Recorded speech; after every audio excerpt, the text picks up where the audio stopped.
Hi everyone, this is Malkhan Singh Raidas here and welcome to MSR railway.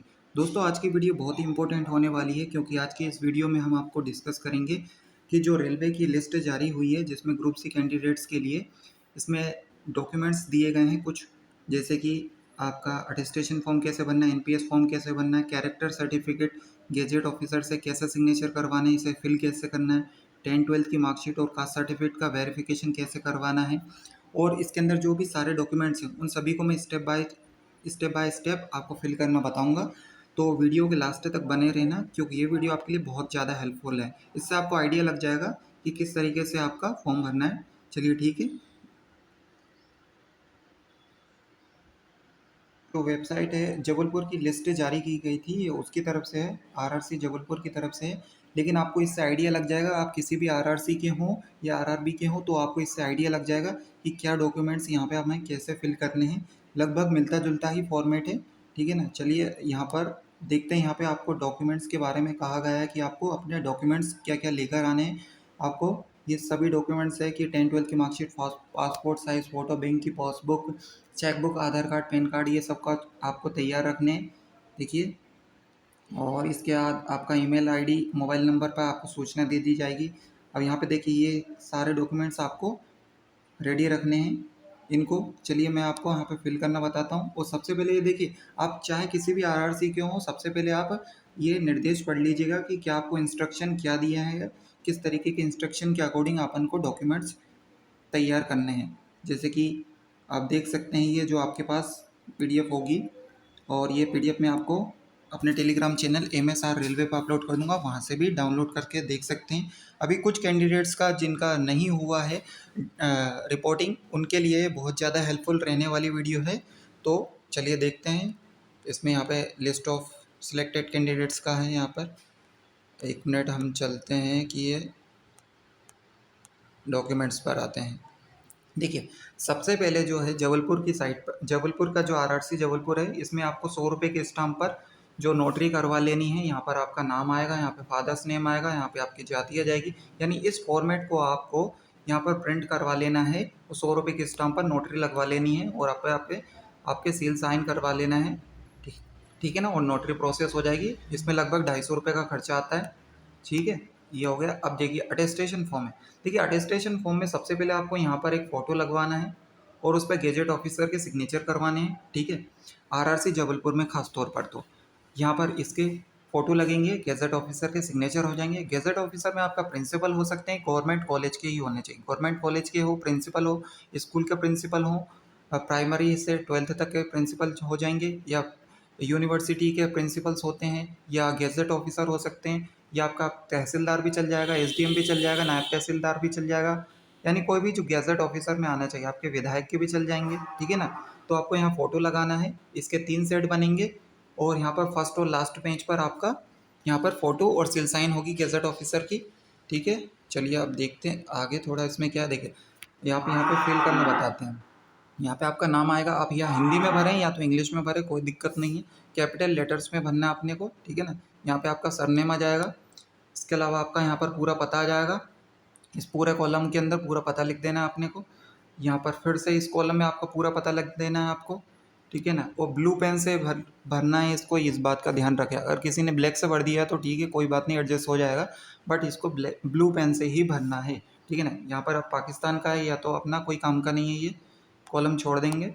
चलिए अब यहाँ पर है कि हम कितने टाइम से रह रहे हैं, जिस निवास स्थान पर रह रहे हैं, तो आपको लिख देना, आपकी जन्म तिथि लिख देनी यहाँ पर आपको। और अभी की जिस दिन आपका रिपोर्टिंग होगा उस तारीख को लिख देना है। और यहाँ पे आपको लिख देना है आप भी जिस भी ज़िले में रहते हैं, जिस राज्य के जिस ज़िले में रहते हैं, केवल उसका नाम लिखना है। जैसे मैं भोपाल से रहता हूँ तो यहाँ पे भोपाल लिखूँगा बस, ठीक है ना।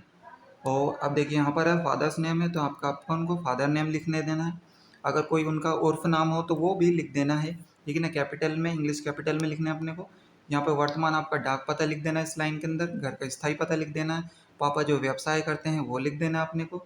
यदि इससे पहले आप किसी सर्विस में रह चुके हैं तो उसकी डिटेल, आपका कार्यालय का पता लिखना है, और आपकी पोस्ट लिख देनी है। अब ये आपकी नेशनैलिटी, तो फादर की नेशनैलिटी इंडियन लिख देंगे, माता के इंडियन लिख देंगे। अगर आप मैरिज हैं तो आप वहाँ पे आपकी इंडियन लिख सकते हैं, ठीक है ना।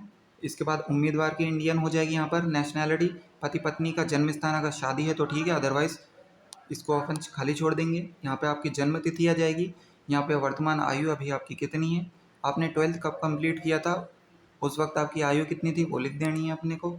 इसके अलावा आपको देखिए जन्म स्थान है तो जन्म स्थान लिखना है, जिला लिखना है और फिर राज्य लिखना है, ठीक है। इसके अलावा देखिए इस पॉइंट में आपको जिला लिखना है, राज्य लिखना है, यहाँ पे जिला लिखना है, यहाँ पे राज्य लिखना है, ठीक है। इसके अलावा आपका धर्म है जो भी हिंदू मुस्लिम सिख ईसाई, आपको यहाँ पे फिल कर देना है। अगर आप SC ST से बिलोंग करते हैं तो आपको यहाँ पे SC ST लिख कर यस ब्रैकेट में यस करके लिख देना है, ठीक है। और चलिए यहाँ पे है आपकी शैक्षणिक योग्यता की 15 वर्ष की आयु के बाद फिर आपने क्या पढ़ा था उस टाइम पर, तो आपको कुछ नहीं लिखना है, आपको 10th 12th की मार्क 10th 12th और ग्रेजुएशन किया है उसकी डिटेल लिखनी है। तो 10th की जो है कॉलेज का नाम लिख देना है पूरा पता सहित, यहाँ पर प्रवेश तिथि और यहाँ पे छोड़ने की तिथि है, मतलब आपका 10th कब कंप्लीट हुआ उसकी डिटेल, यहाँ पे 12th का पता और कॉलेज स्कूल का नाम, यहाँ पे प्रवेश तिथि, यहाँ पे छोड़ने की तिथि, यहाँ पर आपको 12th, यहाँ पे ग्रेजुएशन की सेम इसी प्रकार से। तो यहाँ पे 10th का अपन जैसे कि 2010 में आपका पेपर हुआ था तो 2009 में आपने प्रवेश लिया, 2010 में आपको रिजल्ट मिल गया। ऐसे ही अब 2012वीं जब 12 किया था आपने 12वीं में तो यहाँ पर आपका 2012 आ जाएगा और यहाँ पे 2011 आ जाएगा, ठीक है ना। 11 12 यानी 1 साल का ईयर को गैप रखना है। इसके अलावा आपकी कहीं पर नियुक्ति हो चुकी है और कहीं पे ऑलरेडी आप सर्विस में है तो वो डिटेल्स आपको भरनी है, अदरवाइज़ आपको फिल इसको खाली छोड़ देना है। यहाँ पर आपको यहाँ पर ये आपको नो कर देना है, किसी प्रकार का ये क्रिमिनल केस रिकॉर्ड से संबंधित है तो यहाँ पे सबको आपको नो कर देना है, ठीक है ना। इन सभी में नो लिख देंगे अपन, यहाँ पर नो लिखते चलेंगे, ठीक है ना। इसके अलावा आपके आसपास के पड़ोस के 2 लोगों के यहाँ पे नाम लिख देने हैं आपको और उनका एड्रेस लिख देना है, ठीक है ना। इसके अलावा देखिए ये है अटेस्टेशन फॉर्म का लास्ट पेज है, तो देखिए यहाँ पर आपको यहाँ पर आपके आपके सिग्नेचर हो जाने हैं, यहाँ पर आपको तारीख लिख देनी, प्लेस लिख देना है, ठीक है। इसके अलावा देखिए इसमें अपन इन लोगों में से किसी में से एक का सिग्नेचर यहाँ पे एज अ गैजेट ऑफिसर यहाँ पे सिग्नेचर करवा सकते हैं। आपको जो भी पहचान का हो जाए तो आप वहाँ से करवा लीजिए, क्योंकि नायब तहसीलदार लोग तो केवल यहाँ पर कर नहीं पाएंगे, वो आपको कैरेक्टर सर्टिफिकेट पे ही कर पाएंगे, ठीक है ना। आप यहाँ पे स्कूल के प्रिंसिपल से करवा सकते हैं, आपके स्कूल का गवर्नमेंट कोई भी स्कूल का प्रिंसिपल हो, कॉलेज का हो या आपका संसद विधानसभा या आपका हो, सब डिविजनल मजिस्ट्रेट भी कर देंगे, लेकिन ये बड़े अधिकारी करेंगे नहीं। तो आप कोशिश करना कि आपका स्कूल के प्रिंसिपल हो, गवर्नमेंट कॉलेज के प्रिंसिपल हो, गवर्नमेंट होने चाहिए, ठीक है ना। यहाँ पर आपको ये हिंदी या इंग्लिश में डाटा फिल कर देना है, आपका नाम हो गया यहाँ पर, या फादर नेम हो जाएगा, यहाँ पे आप कितने टाइम से उन्हें जानते हैं, तो यहाँ पे मिनिमम आपको 1 साल प्लस का टाइम लिखना है, आप 1 साल 2 महीने 3 महीने 6 महीने, ठीक है। यहाँ पर गैजेट ऑफिसर के सिग्नेचर हो जाएंगे, यहाँ पर सील साइन लगवा लेना है, यहाँ पे उसका प्लेस और डेट लिखवा देनी है, ठीक है ना। अब देखिए अटेस्टेशन फॉर्म का काम कंप्लीट हो गया है। अब देखिए ये कैरेक्टर सर्टिफिकेट है, ये गेजेट ऑफिसर वाला है, तो यहाँ पर आपको नाम लिख देना है, यहाँ पर फादर नेम लिख देना है, यहाँ पर 1 साल 6 महीने लिख देना है अपने को, ठीक है। यहाँ पे वो जब फिल करेंगे तो आपका नाम लिख के बोलेंगे is not related to me, आपके पहचान का होना चाहिए लेकिन रिश्तेदार नहीं होना चाहिए, इस लाइन का मतलब ये है, ठीक है ना। तो यहाँ पे उसका गेजेट ऑफिसर का सील साइन करवा लेना आप, यहाँ पे आपके गवर्नमेंट या गवर्नमेंट के स्कूल कॉलेज के गवर्नमेंट प्रिंसिपल वगैरह होते हैं उनके करवा सकते हैं आप सिग्नेचर वगैरह, ठीक है। विधायक और यहाँ पे तहसीलदार का भी चल जाएगा यहाँ पर, ठीक है। इसके अलावा आपको SDM का नीचे करवाना है, देखिए यहाँ पे SDM का लिखा हुआ है कि SDM का डिप्टी कलेक्टर का आपको सिग्नेचर सील साइन करवा लेनी है यहाँ पर, ठीक है। इसके अलावा आप देखिए इंस्टीट्यूट लेवल का ही है आपका कैरेक्टर सर्टिफिकेट, जो कि स्कूल से ही भरवाना है आपको। यहाँ पर आपका नाम हो जाएगा, फादर नेम हो जाएगा और यहाँ पे आप कितने साल से वो आपको कितने टाइम से जानते हैं ये लिख देंगे, यानी 1 साल 5 महीने 6 महीने करवा लेना। इसके अलावा आपकी स्कूल की, चाहे आप किसी भी स्कूल में पढ़ते हो या कॉलेज से आपने लास्ट टाइम जो भी आपने एजुकेशन कंप्लीट किया था, उनके सील साइन सिग्नेचर हो जाएंगे यहाँ पर। इसके बाद आपको यहाँ पे डेट प्लेस करवा देनी है, लिख देनी है और SDM के साइन के सिग्नेचर हो जाएंगे यहाँ पर, ठीक है ना। ये दोनों कैरेक्टर सर्टिफिकेट कंप्लीट हो गए। अब देखिए अब घोषणा पत्र है, तो घोषणा पत्र में देखिए यहाँ पे आपका नाम लिखना है और यहाँ पे आपके फादर का नाम लिखना है, आपकी जिस पद पे नियुक्ति हुई उस पद को लिख देना है और यहाँ पे आपके आवेदक के सिग्नेचर हो जाएंगे यहाँ पर। यहाँ पे रेलवे कर्मचारी आपके स्टेशन के आसपास के 2 गवाहों के सिग्नेचर करवा लीजिएगा, पदनाम स्टेशन सिग्नेचर, ये वो कर देंगे आसानी से। आप अपने डॉक्यूमेंट्स लेकर जाइए, आधार कार्ड वगैरह और सारे डॉक्यूमेंट जो कि अटेस्टेशन ये सब कुछ, ताकि उनको यकीन हो जाए कि वाकई में आपका सिलेक्शन हुआ है, नहीं तो वो सोचते हैं क्या पता भाई फर्जी में तो नहीं है कुछ काम, ठीक है ना। तो आसीन ऐसे कर देंगे, कोई नखरे नहीं दिखाएंगे। इसके अलावा देखिए आपका ये परिवार घोषणा पत्र है, तो आपका आपका नाम आ जाएगा, जन्म तिथि आ जाएगी, आपको क्या पद मिला है, और जहाँ पर आपकी रिपोर्टिंग है वहाँ पर आपका स्थान लिख देंगे। ठीक है, यहाँ पर केवल आपका मम्मी का नाम लिखना है, जन्म तिथि लिखनी है, यहाँ पे आपका क्या संबंध है, तो ये आपका यहाँ पर मम्मी है, और यहाँ पे उनका आधार नंबर लिखना है। ओनली मम्मी की डिटेल ही फिल करनी है यहाँ पर। ठीक है ना, इस पर आपके सिग्नेचर हो जाएंगे, नाम हो जाएंगे, डेट हो जाएगी। इसके अलावा आपका ये है ये आपका बैंक डिटेल्स है, जिससे आपको भुगतान होगा, जो कि आपकी सैलरी है वो किस अकाउंट में आएगी वो डिटेल्स है यहाँ पर। तो आपका नाम होगा यहाँ पर, को पद आपकी जिस पर नियुक्ति हुई है, आपका बेसिक पे 1800 है, 2200 है, 2900 है, 2400 है, जो भी आपको फिल करते जाना है। आपका अकाउंट नंबर लिख लेना है यहाँ पर। ओके, यहाँ पर फिर आपको डेट लिख देनी, प्रार्थी के हस्ताक्षर हो जाएंगे आपके, आपका नाम हो जाएगा, बैंक का नाम हो जाएगा, स्थान हो जाएगा, और आपका खाता अकाउंट नंबर आपको लिख देना है। ठीक है ना, अभी आप देखिए ये आपका है सर्टिफिकेट, कास्ट सर्टिफिकेट है। तो देखिए जो SC ST OBC है, कोई भी हो, जो आपके DB के टाइम में जो लगा था ना कास्ट सर्टिफिकेट, वो वाला अभी नहीं मान्य होगा, ये नया वाला ही ये मान्य कर रहे हैं, क्योंकि मेरी रिपोर्टिंग हो चुकी है, तो मुझे वहाँ पे सब कुछ ऐसा पता है कि भाई नया वाला ही एक्सेप्ट कर रहे थे, इसलिए मैं तो नया वाला ही बनवा कर लेकर गया था। नहीं तो आपको क्या 20-25 दिन का टाइम दे देंगे, उसके बाद रिपोर्टिंग करने के लिए आपको चक्कर कटवाएंगे, परेशान हो जाएंगे, इसलिए आप नया बनवा ले लें। ठीक है ना, 2-4 दिन में बन जाता है ये। ठीक है ना, देखिए देखिए SC ST में ये है, ये इसके पॉइंट्स थोड़े कम हो गए हैं, और ये हैश टैग करके कुछ लाइन लिख गई है। इससे पहले हमारे पास दूसरा हुआ करता था। तो यहाँ पर आप अपनी डिटेल्स जो है वो ये खुद फिल करते हैं, बस इसके साथ जो सपोर्टिंग डॉक्यूमेंट्स होते हैं आपकी 10-12 की मार्कशीट होती है, ओके, आधार कार्ड होता है, पहचान पत्र होता है ये, और ये आपकी डिटेल्स आपको डाली जाती है। आपका स्टेट का डिजिटल होता है, हिंदी इंग्लिश फॉर्मेट जो भी है उसको लेकर जाना होता है। आपका कास्ट सर्टिफिकेट 4-5 दिन में तैयार हो जाता है। ठीक है, तो ये 2 पेज में बनेंगे, तो आपको सील साइन दोनों पेज पे करवाने हैं, बिल्कुल 2 पेज निकलवाने हैं, और आपको करवा लेना है, बना के तैयार कर देंगे वो। इसके अलावा EWS का है, बिल्कुल नया ही होना चाहिए, इसी साल का होना चाहिए, और ये जो PDF में आया हो सके तो इस आप इसी को बनवाएं। ठीक है ना, नहीं तो आपको ज़्यादा टाइम दे दिया जाएगा। अब चलते हैं अपन, NPS फॉर्म भरना है। देखो NPS फॉर्म को भरने के लिए आपको स्पेशली ब्लैक पेन से भरना है। ठीक है ना, बहुत ध्यान से रखना है इस बात को, ब्लैक पेन से ही फिल करना है इसे को आपको। और अब देखिए यहाँ पर आपके फ़ोटो लग जाएंगे। ठीक है ना, आपको यहाँ पे सेंट्रल पर टिक कर देना है कि भाई सेंट्रल एम्प्लॉयज़ हैं।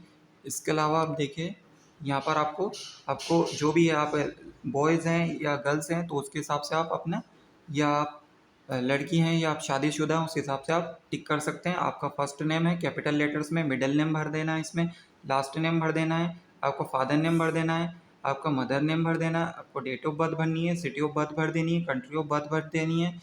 ओके, ये आप भरते चलेंगे कैपिटल में। ओके, आप इंडियन पे टिक कर देंगे, यहाँ पे आप मेल है या फीमेल है उस पर टिक कर देंगे। आपकी मैरिज स्टेटस बताना है, आप मैरिज हैं या अनमैरिड हैं, उस पर आपको टिक कर देना है। अगर आपका है मैरिड है तो आप, अगर मैरिड है तो आपकी पत्नी का या पति का यहाँ पे नाम हो जाएगा यहाँ पर। ठीक है ना, इसके अलावा आपको यहाँ पर ये आइडेंटिटी प्रूफ में पैन कार्ड ही मैंडेटरी है कि पैन कार्ड ही होना चाहिए। इसके अलावा आप UID आधार कार्ड पर टिक कर देना है यहाँ पर। आपका ये रेसिडेंशियल है, आपका ये एड्रेस हो जाएगा यहाँ पर कि आप कहाँ पर रहते हैं, रेसिडेंशियल रहते हैं या ऑफिस का है, इस हिसाब से आप देख देख कर आप आसानी से भर सकते हैं। स्टेट भर देंगे, सिटी भर देंगे, एरिया भर देंगे, और पिन कोड आपका ये भर देंगे, लैंडमार्क है तो आपके एरिया का आसपास का वो भर देंगे। एक मिनट, जस्ट अ मिनट, देखिए यहाँ पर भर दिया। इसके बाद देखिए इसके अलावा आपको यहाँ पर इसको, ये इस फॉर्म को अपन भर रहे थे, इसके बाद यहाँ पर परमानेंट एड्रेस में आपको वही है तो उस पर आप टिक करें, अदरवाइज़ नहीं है तो आप परमानेंट टिक आपका दूसरा कर दें। आप अगर प्रेजेंट में रहते हैं वो भरना है आपको, परमानेंट यहाँ पे वो भरना है। अगर दोनों सेम है तो इस पर टिक करें और आगे बढ़ें। ठीक है ना, ब्लैक पेन से भरते चलना है यहाँ पर अपन को। यहाँ पे आपका मोबाइल नंबर हो जाएगा इस लाइन में, इस में आपका ईमेल आईडी हो जाएगा, जिस पर आपको ध्यान रखना है ये ईमेल आईडी वही होनी चाहिए जिस पर आपको डिटेल्स आती रहेंगी, मैसेज आते रहेंगे। और मोबाइल नंबर का ध्यान रखें, आपका ही मोबाइल नंबर दें। इसके अलावा आप गवर्नमेंट सेक्टर में हो चुके हैं तो गवर्नमेंट सेक्टर का टिक करेंगे हम। इसके अलावा आपकी जो भी है सैलरी वो आप नहीं जानते तो NPS वो वहाँ पे वो खुद टिक कर देंगे, डोंट वरी। इसके अलावा आपका देखिए आपका एजुकेशन क्या है। आप देखिए अगर 12th तक मैक्सिमम पढ़े हैं तो 12th पे टिक कीजिए, ग्रेजुएशन कंप्लीट किया तो ग्रेजुएशन पे टिक करें।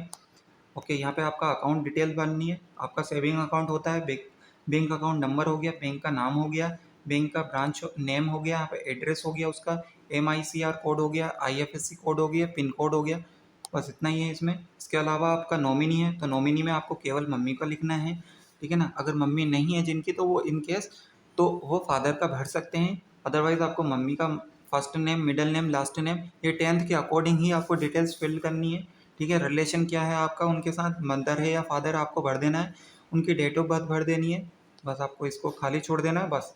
इसके अलावा आपको ये केवल 8-9 पॉइंट तक भरना है, इसके अलावा नहीं भरना है। बाकी ये वो आपको वहाँ पे करवाएंगे। देखिए यहाँ पर अब आपको जब वो आप रिपोर्टिंग होगा ना, तब आपका यहाँ पे डेट, प्लेस, सब्सक्राइबर, आपका नाम लिखा जाएगा और यहाँ पर आपका सिग्नेचर और थंब इम्प्रेशन लिया जाएगा, ठीक है। इसके अलावा आपका एक और जगह यहाँ पे थंब इम्प्रेशन, सिग्नेचर हुआ, डेट, प्लेस लिखा जाएगा, जिस दिन रिपोर्टिंग है उस दिन करना ही है आपको काम। वो आपको ये सर्विस रिकॉर्ड भरवाएंगे, तब आपको ये काम हुआ कि ये सारे प्लेसेस को छोड़ देना है, इन पेजेस को, ठीक है ना। ये इंस्ट्रक्शन है, ये कोई काम का नहीं है, ठीक है। चलिए ये तो था, चलो ये भर दिया है। अब इनकी कितनी कॉपी लगेगी, क्या क्या रहने वाला है, उसको आपको मैं बताता हूँ, ठीक है ना। एक मिनट, एक मिनट,